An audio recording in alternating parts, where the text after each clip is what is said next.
যদি আমি আজকের এই পজিশনের কথা চিন্তা করি তাহলে আমি বলবো definitely international university one of the valuable and most changeable things in my life because যদি ডেফিনেটলি ভর্তি না হতাম আমি বা পড়াশোনা না করতাম তাহলে আজকে এই পজিশনে আসতাম না।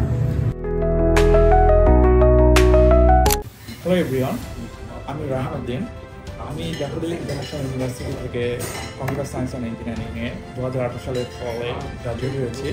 আমি সামিয়া, ড্যাফোডিল ইন্টারন্যাশনাল ইউনিভার্সিটির প্রাক্তন স্টুডেন্ট। আর এখন আমি এখানে সাউথ কোরিয়াতে পড়াশোনা করছি পুসান ন্যাশনাল ইউনিভার্সিটিতে। আমি আমার মাস্টার্স করছি। আমি মোহাম্মদ হাফিজুর রহমান।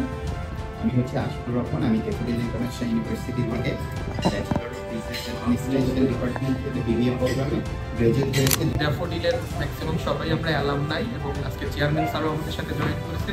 সবচেয়ে মজার বিষয় যে আমরা আসলে বাংলাদেশ থেকে আসার পরে এইভাবে অ্যালামনাই অ্যাসোসিয়েশন বা এরকম ড্যাফোডিলের সবাই মিলে আড্ডা দেওয়ার সুযোগ খুবই কম হয়।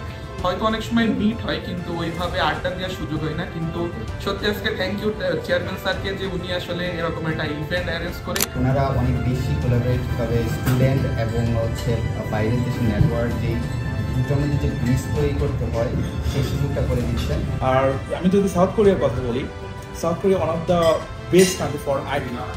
এবং আমি মনে করি কোরিয়ার রিসার্চ অনেক হাই কোয়ালিটি, যেটা সারা world recognise. Apart from all of this, আমি যদি সাউথ কোরিয়ার বিষয়ে কথা বলি, যে সাউথ কোরিয়া বেস্ট কান্ট্রি আমি বলবো। সো যারা আসতে চান তাদেরকে আমি বলবো অবশ্যই গো ফর ইট। আপনার জন্য এটা বেস্ট কান্ট্রি হতে পারে, সেটা আপনি যে ফ্যাকাল্টি থেকে আসেন না কেন।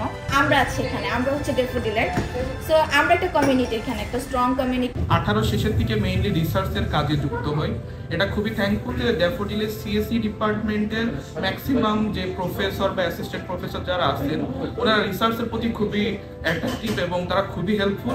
আমার প্রথম থেকে রিসার্চের প্রতি একটা আগ্রহ ছিল, যেটা আমি আমার ইউনিভার্সিটি ড্যাফোডিল ইন্টারন্যাশনাল ইউনিভার্সিটি থেকে এটার একটা ভিত্তি গড়ে তোলার সুযোগ পেয়েছিলাম। ড্যাফোডিলের আরেকটা খুবই ভালো সিস্টেম যে ওরা অ্যালামনাইদের স্কিল নাও রিসার্চে ফান্ডিং করে যাচ্ছে। সো পাবলিকেশন প্লাস অন্যান্য জিনিসগুলো ওরা এখনো টেক কেয়ার করে এবং রিসার্চের এই কমিউনিটিটাকে ডেভেলপ করার জন্য ড্যাফোডিল ইন্টারন্যাশনাল কোলাবোরেশনটা আরও বাড়াবে।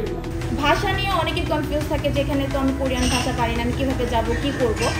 কিন্তু আমি মনে করি এখন যেহেতু টেকনোলজির যুগ, ওইটা নিয়ে এত ওয়ারিড না থাকাও ভালো। কারণ হ্যাঁ, অবশ্যই ভাষা যারা জানবে তাদের জন্য অনেক ফ্যাসিলিটিস এখানে প্রয়োগ করছে। জব পাওয়ার ক্ষেত্রে স্কিলের থেকে তারা ল্যাঙ্গুয়েজটাকে বেশি প্রায়োরিটি দেয়। কোরিয়ান ল্যাঙ্গুয়েজটা যদি অ্যাটলিস্ট টপিক লেভেল 4 পর্যন্ত কমপ্লিট করতে পারে তাহলে ইজিলি এখানে যে কোনো জায়গায় জব পেতে পারে।